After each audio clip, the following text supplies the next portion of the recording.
Hello, welcome to the fastest, easiest beginner JavaScript tutorial on YouTube.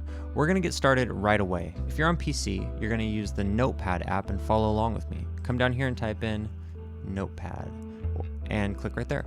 If you're on a Mac computer or a Chromebook, you can use their built-in text editors, and I'd really encourage you just to use the built-in text editor on your computer. Don't worry about any downloads yet.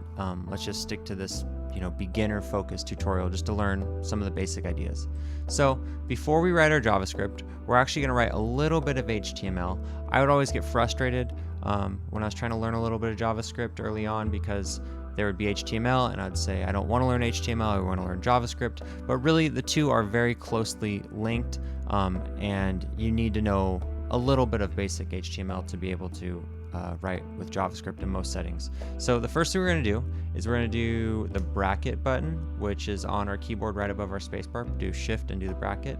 Type in HTML, bracket again, press enter a couple times, come on down, and then do the bracket backslash HTML and do the bracket again. So we're opening the HTML, closing the HTML, and all of our code is going to go right here in between these two tags. The way our software is going to work, or at least the way I like to think about it, is that it's like we're building a beautiful bird's nest, and the HTML is going to be like the twigs and the leaves that are built into the walls of this bird's nest, and then the JavaScript is like the eggs that are going to sit in the middle, and when our software runs, it's going to hatch into a beautiful baby bird. So the JavaScript is going to wind up going in here somewhere in between these HTML tags. Next, we're going to come up here and we're going to do the bracket again. We'll do H1 for a header, and then we'll do a bracket and we'll type in what is the capital of California. Do a question mark, bracket, and then a backslash H1 to close the header. Let's go to File, Save As, click Desktop. We're going to save it as web.html and save. And now you'll see it's right there on your desktop. Mine automatically saves as a Microsoft Edge logo. Doesn't really seem to affect it much. I'm going to open it with Chrome, but any modern web browser should work for this. So right click on what you just saved to your desktop, go to Open With, and go to Google Chrome or whatever browser you're going to use, and there we go. Yours probably open big. I'd encourage you to make it small, and then scoot your Notepad or text editor app over so you can have your text editor on one side and your Notepad, or your text editor on one side and your browser on the other side. And so what is the capital of California showing up in our browser? Now as we work through this, we'll make changes in the Notepad, save them, and refresh them. So make changes, save them, refresh them. If you don't save or if you don't refresh, it's not gonna work. So the first changes we're gonna make is right here on the H1. We're just gonna change it to 2, and then come back over, change it to 2, do Control S, and refresh, and look at that. So that's how you see we make a change, save it, refresh, and then you see the numbers on the header part adjust the size over here. So come back over to your Notepad, do a bracket, and type in button, and then a bracket, and then this button is going to say Sacramento. Do the bracket backslash button bracket, and then come down below it, do the bracket, and do button again. We're opening the button, and then inside of it it's going to say San Francisco, bracket backslash button bracket again, do Control S and refresh. There we go, our two buttons. They don't do anything. That's where our JavaScript is going to come in. But yeah, so we got the question, and then our users see these options. We'll come back over to the Notepad. We'll do a bracket, and we'll do P for paragraph. Now, before we do the next bracket, we're going to do ID equals, do quotation, answer, because that's where we're going to tell the user if they got it right or not. We will end the quotation and do the bracket, and we'll just do ... for now. And then do bracket backslash P to close that paragraph. Do Control S and refresh, and there you go. So that's basically everything our user is going to see, and the JavaScript is going to come in to change this answer part. So come back over here to our Notepad app, come on down, we'll do a bracket again and type in script, bracket, press enter a few times, do a bracket, then a backslash script, bracket again. And if you guessed that our JavaScript is now going to go in here, you guessed right. That's where it's going to go. So up here, inside of these two script tags, make sure that you're in between where the script is opened and the script is closed.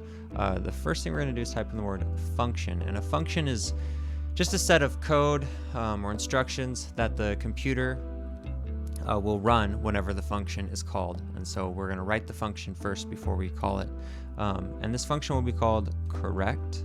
And then open and close those parentheses and open the curly braces, which you do the curly braces by holding shift and pushing the button. It's above the return, below the delete on that row. And then come on down and do the curly braces again. And now anytime this correct function is called, the code in between these two curly braces is going to run. So click right here under function and tab in. Just makes it look a little cleaner in my opinion. Well, we'll type in document.get element by ID, do the parentheses and then a quotation, and the ID that we're looking for is answer. End the quote, close the parentheses, do dot inner HTML equals correct, end the quotation, do a semicolon. I do a lot of semicolons just because that's how I learned. Other people seem to not do them as much, but I will have them in this tutorial. So we have the function correct, looks for the part that's identified as answer. That's this paragraph right here is identified as answer. It's going to change the inner HTML, which is the in between the two brackets, as you can tell, or the two tags. And then we're going to change that inner HTML into correct. So we got to call the function now. So we go up to the button that has San Francisco. We'll click inside of the first tag and space and go on, click equals quotation correct, open and close the parentheses, into the quote, do Control S to save, refresh over here, and now when we click on Sacramento, we got correct. Look at that, it works. All right, come back over, take this function, just copy the whole thing, paste it right there, and then we're going to call the new one incorrect. We'll go to the same identified part as answer, because we're going to change the same spot if they do a different button, and change the inner HTML to incorrect. Do Control S, refresh. So what is the capital of California? If I say San Francisco, oh, I did something wrong. What did I do wrong? We wrote the function, but we didn't call it. So that's a really important thing to remember when you're starting out.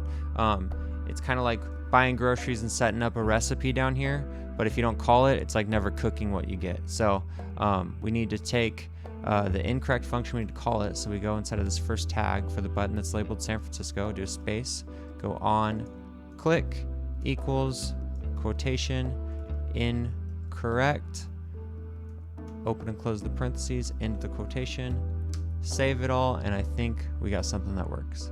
Refresh over here. What is the capital of California? Correct if you click Sacramento, incorrect if you click San Francisco. So there we go. That was the fastest, easiest beginner JavaScript tutorial on YouTube, I think. It's a video that I would have liked to see a couple years ago when I was trying to figure out some beginner JavaScript stuff. So I hope that this was really helpful for you. If you found this video helpful or useful to you, please give me a like and a subscribe. I'd really appreciate it. And let me know in the comments if you'd like to see any other JavaScript tutorials. Thank you so much for watching and have a great day. Bye.